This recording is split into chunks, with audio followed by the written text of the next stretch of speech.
A ver, ¿qué hay realmente detrás del salario de una persona que se dedica a la educación infantil en una ciudad como Hamburgo? Porque no es solo una cifra en un contrato, ¿eh? Es el reflejo de todo un sistema.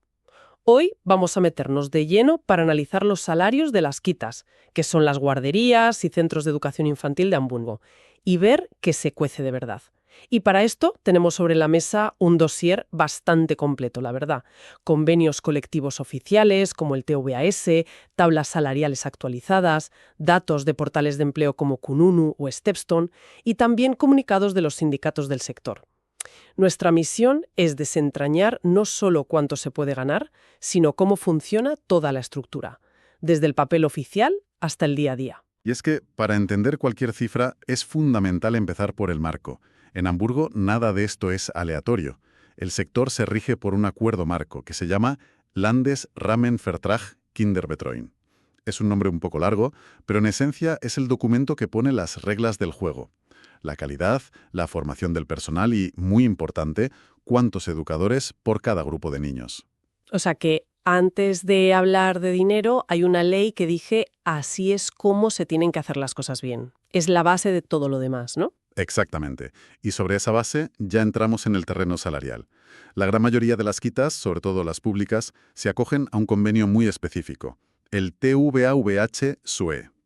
Estas siglas pueden sonar un poco a chino, pero son la clave. Es el documento que define las escalas salariales y las condiciones laborales. Si queremos entender los sueldos, hay que empezar por aquí. De acuerdo, pues vamos a por ello. Sí, ese convenio, el TVAVH, es la Biblia del sector. ¿De qué cifras estamos hablando? Vamos a ponerle números. ¿Alguien que esté pensando en ir a trabajar allí? ¿Qué puede esperar ganar, según este convenio, con las últimas actualizaciones de finales de 2024? Bien, lo primero es entender cómo se organiza. El sistema es muy germánico, muy estructurado.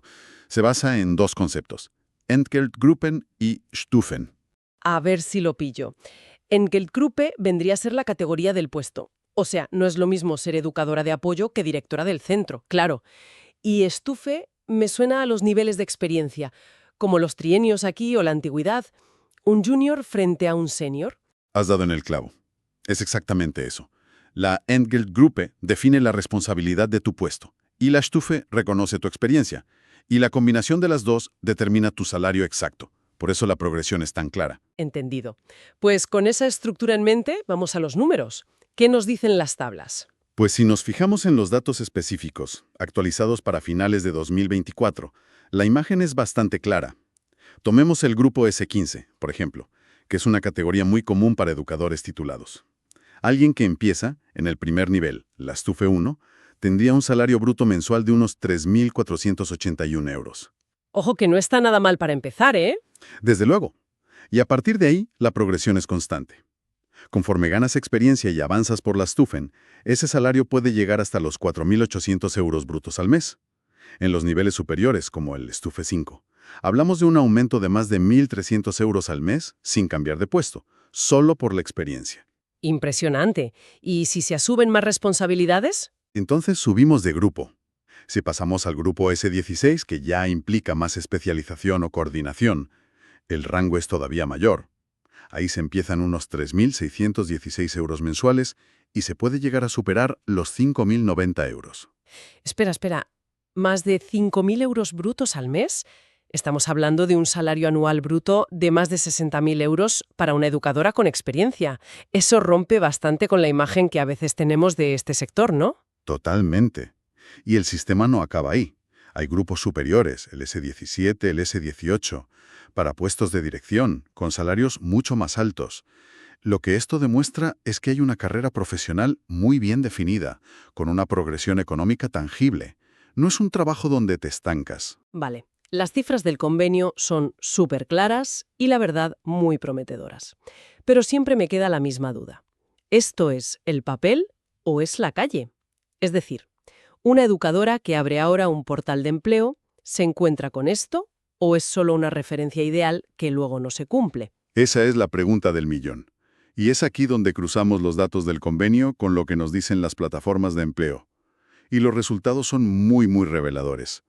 Por ejemplo, una de las fuentes es Kununu, donde los propios empleados publican sus salarios de forma anónima. Ajá, El cibato de los sueldos. ¿Y qué dice? Pues mira, para una empresa importante del sector en Hamburgo, Hamburg Kind, los educadores reportan un salario medio de 48.400 euros brutos al año. 30 euros brutos al mes.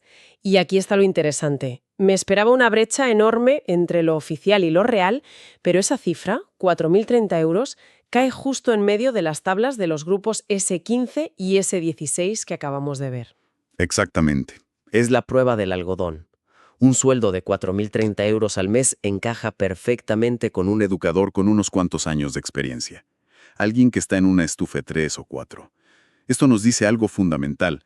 Aunque no todas las quitas apliquen el convenio al pie de la letra, este actúa como una especie de ancla, como una referencia tan sólida que arrastra y define los salarios de todo el mercado. O sea, que incluso una empresa privada, que no esté obligada a seguirlo, si quiere atraer talento, tiene que ofrecer sueldos que compitan con esas cifras. El convenio marca el estándar de facto. Precisamente. Y no es un caso aislado. Vemos más ejemplos. En Indeed encontramos ofertas para educadores en Hamburgo por 18,47 euros la hora.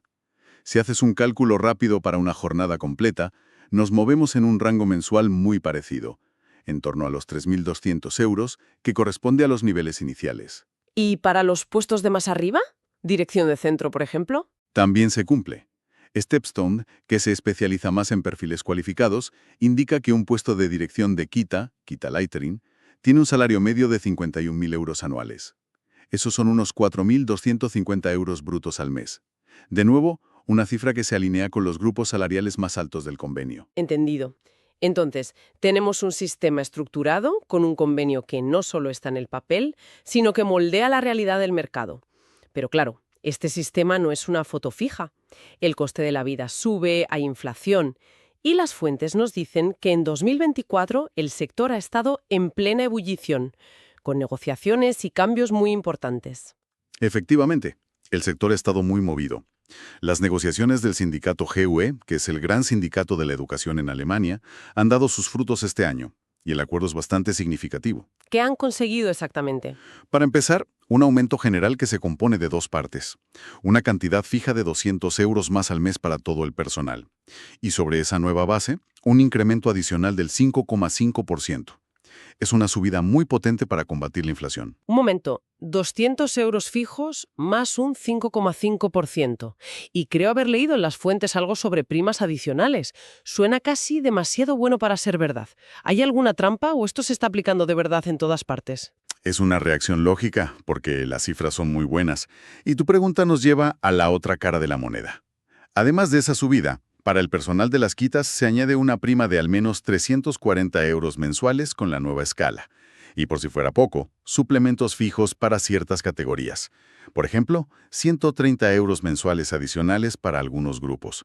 Sumado todo, es un impulso considerable. Vale, pero insisto, ¿llegan estos beneficios a todo el mundo por igual? Porque si hay centros que no aplican el convenio estrictamente, me imagino que estas mejoras tampoco llegarán a todos. Y ahí has puesto el dedo en la llaga. La respuesta, según el propio sindicato GUW, es un no rotundo. Y esta es la gran crítica que hacen. Denuncian que sigue existiendo una brecha salarial preocupante. Dependiendo del empleador, hay educadores que cobran hasta 350 euros menos al mes de lo que marca el convenio. ¿Y cómo es posible? Hay empresas que simplemente deciden no pagar lo acordado. Nos lleva a un problema mucho más profundo, la financiación del sistema. Hay una crítica recurrente, y muy dura, que apunta a que la ciudad de Hamburgo, la administración, no refinancia el 100% de los costes reales de las quitas. Cubre una parte importante, pero deja un vacío que los propios centros tienen que asumir. Es decir, que un centro pequeño o gestionado por una entidad independiente se encuentra entre la espada y la pared. O paga los salarios del convenio y las subidas para no perder personal, arriesgándose a no poder cubrir gastos. O no los paga y se arriesga a una fuga de talento. Has descrito la situación a la perfección. Ejerce una presión financiera enorme. Nos contaban que a veces tienen que hacer malabares imposibles. Un director nos decía, tengo que elegir entre pagarle lo justo a mi equipo o arreglar los columpios del patio. Esa es la realidad que hay detrás. Crea una desigualdad estructural.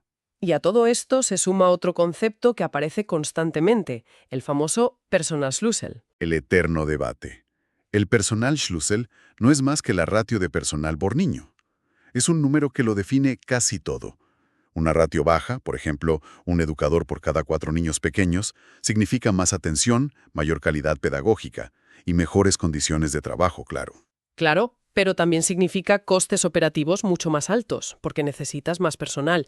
Y si la financiación pública no cubre todos los costes, como decías, el círculo vicioso está servido.